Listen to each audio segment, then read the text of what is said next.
going to move on to common words. This is so that we can extend the dictation and make it more interesting for you, and we can't do that unless you know the common words. So last week, if you remember, we showed you how to write the word for, because it occurs so often that not being able to do an FR blend was going to hamper us when we write the dictation. And just as a reminder, we did the loop of the F and the R, didn't we, like so. Common words that are not in quite such common use as for are ever, and we use an E indicator on its own for ever. We also make that every. The sense of the sentence will tell you which it is. And then begin and derivatives of that word. You know, I showed you last week that B and G don't like one another. B and N don't like one another. So we retained the medial vowel to join them together. So in full, begin would be B, E, G and N. Well, we're going to get rid of all that. We're just going to leave the N hanging below the line. There are not many things in T-line that are actually below the line, but those that are need to touch the line.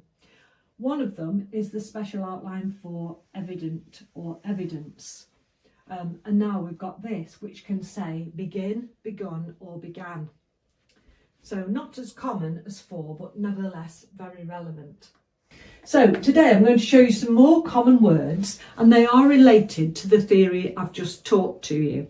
So if we look at the word on, for example, it starts with a vowel that's sounded and it's followed by an N. So if I was to write that, or you were to write that now with the knowledge that you have, you would do the O, the baby isn't on the floor, and the N, the teenager.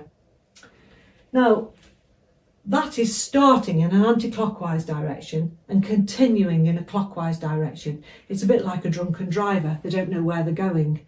And so at speed, we don't want you changing direction necessarily in the middle of an outline.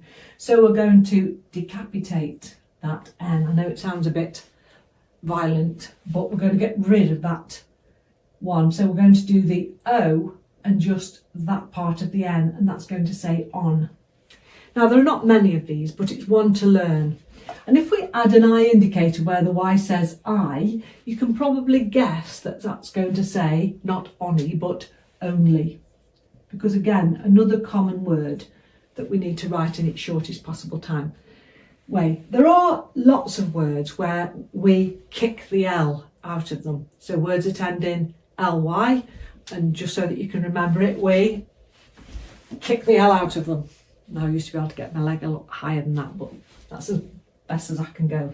So kick the L out of words that end in ly. Not always, but a good 90% of the time. So there's only. Made a note of some other ones. The word that, Rose showed you that last week. TH like the, and cross the T through it to make that. Another one is they. Write it there, they. Now, this is strange, isn't it? Because the Y is silent because we don't put the lips forward, but there's an E there. But we say a, they. So we're going to, again, use that phonetic emphasis, and we're going to do the A indicator instead of the E. So we're going to do T, H, and A. And we're going upwards for the sharp angle, because if we came with the downwards indicator for A, again, we've got this wide angle, which at speed can make it very difficult to transcribe. So that's the word they. Now, occasionally you will see they written like this with the E indicator going across. It's much easier when we're joining words on to do the A indicator going upwards. So you might have then a phrase that they had. So they had. Look what happens if I do they had.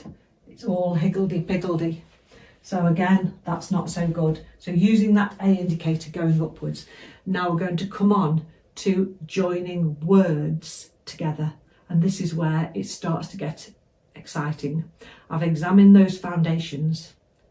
They're almost set. We're ready to build.